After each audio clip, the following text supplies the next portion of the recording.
अर्थ श्री दुर्गा सप्तमी भाषा पहला अध्याय। महर्षि का राजा सूरत और समाधि को देवी की महिमा बताना। महर्षि मार्कंडेय जी बोले, सूर्य के पुत्र सार्वणी की उत्पत्ति की कथा विस्तार पूर्वक कहता हूँ, सुनो। सार्वणी महामाया की कृपा से जिस प्रकार मनवंतर के स्वामी हुए उसका हल भी सुनो।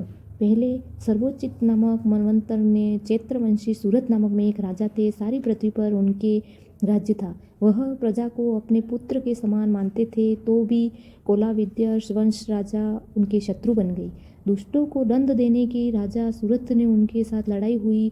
कोलाविद्यस्यों के संख्या में कम होने पर भी राजा सूरत युद्ध में उनसे हार गए।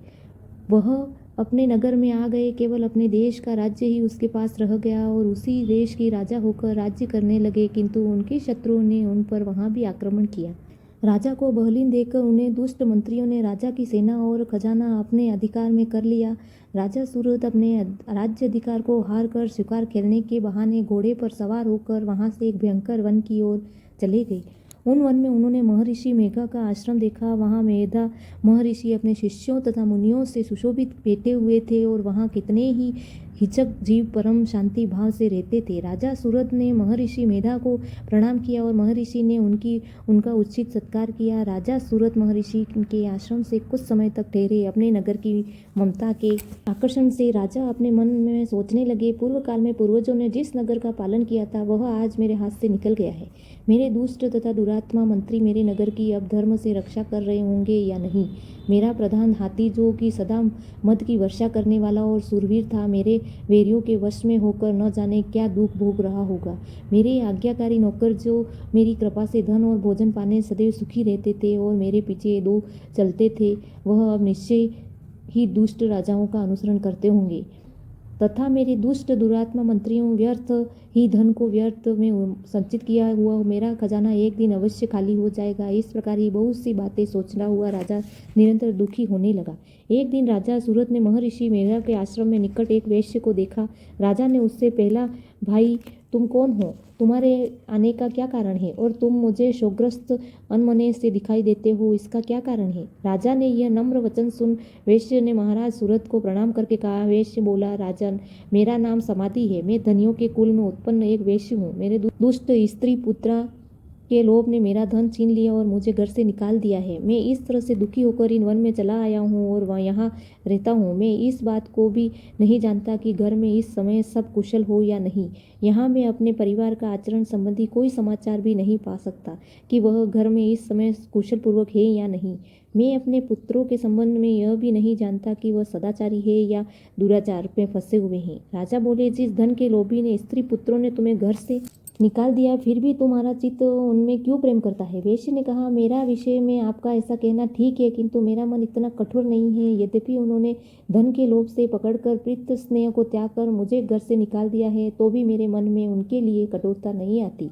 महान मते मेरा मन भी फिर भी उनको क्यों फंस रहा है, इस बात को जानता हुआ मैं भी नहीं जान रहा। मेरा चित्त उनके लिए दुखी है। मैं उनके लिए लंबी आयु सांसें ले रहा हूँ। जिन लोगों ने प्रेम नाम को नहीं है, फिर भी ऐसे निस्संदेहों के लिए मेरा हृदय कठोर नहीं होता। महर्षि मार्कंडेय जी ने कहा, हे ब्राह्मण, मैं इस पश्चात महाराज सूरत और यो वैश्य दोनों महर्षि मेघा के समीप गए और उन्होंने यथोयोग्य न्याय संभाषण करने दोनों ने वार्ता आरंभ की। राजा बोले, हे राजा, मैं आपसे एक बात पूछना चाहता हूँ, सो आप मुझे कृपा करके बताइए। मेरा मन मेरे अधीन नहीं है, इससे मैं बहुत दुखी हूँ। राज्य धनादि की चिंता अभी तक मुझे बनी हुई है और मेरी यह ममता ज्ञानों की तरफ बढ़ती ही जा रही है। और यह समाधि नामक वैश्य की अपने घर में अपमानित होकर आया है। इससे स्वजनों ने भी इसे त्याग दिया है। स्वजनों ने से त्यागा हुआ भी यह उससे हार्दिक प्रेम करता है। इस तरह हम दोनों ही दुखी हैं। हे महाभाग, उन लोगों ने अवगुणों को देखकर भी हम दोनों के मन में उनके लिए ममता जनित आकर्षण उत्पन्न हो रहा है। हमारे ज्ञात रहते हुए भी ऐसा क्यों है। अज्ञानी मनुष्य की तरह हम दोनों में यह मूर्खता क्यों है। महर्षि मेधा ने कहा, विषम मार्ग का सब ज्ञान जंतुओं के लिए है। सबके लिए विषम पृथक पृथक होते हैं। कुछ प्राणी दिन में नहीं देखते और कुछ रात को, परंतु कोई ऐसे जीव हैं जो दिन तथा रात दोनों में देख सकते हैं। यह सत्य है कि मनुष्य में ज्ञान प्रदान है, किंतु केवल मनुष्य ही ज्ञानी नहीं होता, पशु पक्षी आदि भी ज्ञान रखते हैं। जिससे वह पशु पक्षी ज्ञानी है, वैसे ही मनुष्य का ज्ञान है, और जो ज्ञान मनुष्य में है वैसे ही पशु पक्षियों में है, तथा अन्य बातें भी दोनों में एक जैसी पाई जाती है। ज्ञान होने पर भी इन पक्षियों की ओर देखो कि अपने भूख से पीड़ित बच्चों की छोड़ के कितने प्रेम से अन्न के दाने डालते हैं। हे राजन, ऐसा ही प्रेम मनुष्य में अपनी संतान के लिए पाया जाता है। लोभ के कारण अपने उपकार का बदला पाने के लिए मनुष्य पुत्रों की इच्छा करते हैं और इस प्रकार मोह में गड्ढे से गिरा करते हैं। भगवान श्री हरि जो माया है उसी संसार मोहित हो रहा है। इससे आश्चर्य की कोई बात नहीं, क्योंकि वह भगवान विष्णु की योग निद्रा की यह माया ही तो है जिसके कारण संसार मोह में जकड़ा हुआ है। यही महामाया भगवती देवी ज्ञानियों में चित्त को बलपूर्वक खींचकर मोह में डाल देती है और उसी के द्वारा संपूर्ण जगत की उत्पत्ति होती है। यही भगवती देवी प्रसन्न होकर मनुष्य को मुक्ति प्रदान करती है।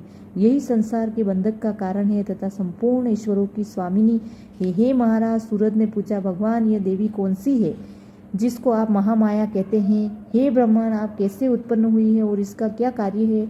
उसके चरित्र कौन कौन से हैं? प्रभु, उसका जैसा प्रभाव हो, जैसा स्वरूप हो, वह सब ही कृपा कर मुझसे कहिए, मैं आपसे सुनना चाहता हूँ। महर्षि मेधा बोले, हे राजन, वह देवी तो नित्य स्वरूपा है। उसके द्वार यह संसार रचा गया है, तभी उसकी उत्पत्ति अनेक प्रकार से होती है। वह संसार मुझसे सुनो, वह देवताओं का कार्य सिद्ध करने के लिए प्रकट होती है। उस समय वह उत्पन्न हुई कहलाती है।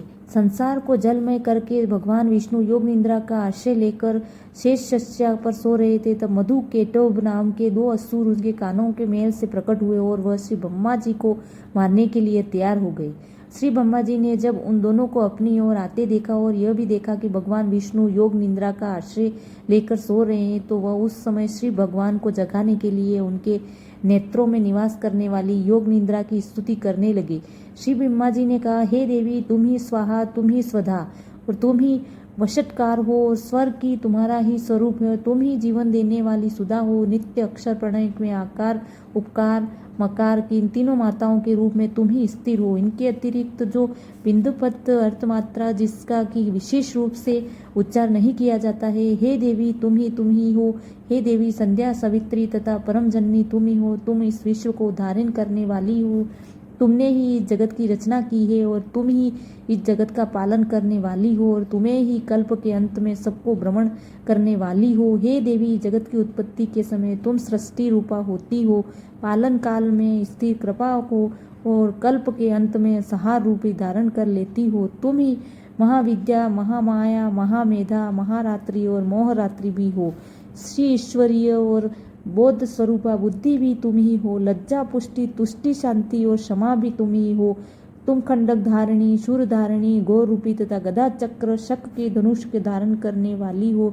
बाण, भूषुंडी और परिग्रह यह भी तुम्हारे ही अस्त्र हैं। और सौम्यतर को यही नहीं बल्कि जितनी भी सौम्य तथा सुंदर वस्त्रों इस संसार में है, उन सबसे बढ़कर सुंदर तुम हो। पर सबसे पर रहने वाली सुंदर तुम ही हो।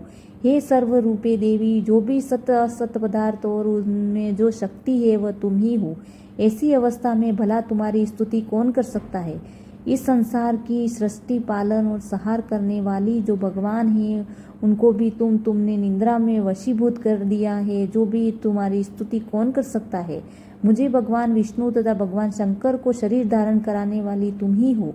तुम्हारी स्तुति करने की शक्ति किसमें है? हे देवी, तुम तो अपने इन उदार प्रणामों के कारण ही प्रसन्नीय हैं। मधुर और केटभ जो भयंकर असुर हैं, उन्हें तो मोह में डाल दो और श्री हरि भगवान विष्णु को जल्दी ही जगा दो और इनको मार डालने की बुद्धि भी उत्पन्न कर दो। महर्षि मेधा बोले, हे राजन, जब श्री ब्रह्मा जी ने देवी से इस प्रकार स्तुति करके भगवान को जगाने तथा मधु को, केटभ को मारने के लिए कहा, तो वह भगवान श्री विष्णु के नेत्र, मुख, नासिका, बाहु, हृदय और वृक्ष स्थल से निकलकर श्री ब्रह्मा जी के सामने खड़ी हो गई। उनका ऐसा कहना था कि भगवान श्री हरि तुरंत जाग उठे और दोनों असुरों को देखा तो उन्हें अत्यंत बलवान तथा पराक्रमी थे और मारे क्रोध के, जिन्हें नेत्र लाल हो रहे थे और जो ब्रह्मा जी को वध करने के लिए तैयार थे। जब कुद्र हो उन दोनों दुरात्मा असुरों के साथ भगवान श्री हरि पूरे 5000 वर्ष तक लड़ते रहे। एक तो वह अत्यंत बलवान तथा पराक्रमी थे, दूसरे महामाया के भी उन्हें मोह में डाल रखा था। अतः वह भी भगवान से कहने लगे, हम दोनों तुम्हारी वीरता से अत्यंत प्रसन्न हैं, परंतु हमसे कोई वर मांगो। भगवान ने कहा, यदि तुम मुझ पर प्रसन्न हो तो अब तुम मेरे हाथों से मर जाओ। बस इतना सा ही वर मैं तुमसे मांगता हूँ। यहाँ दूसरे वर से क्या प्रयोजन।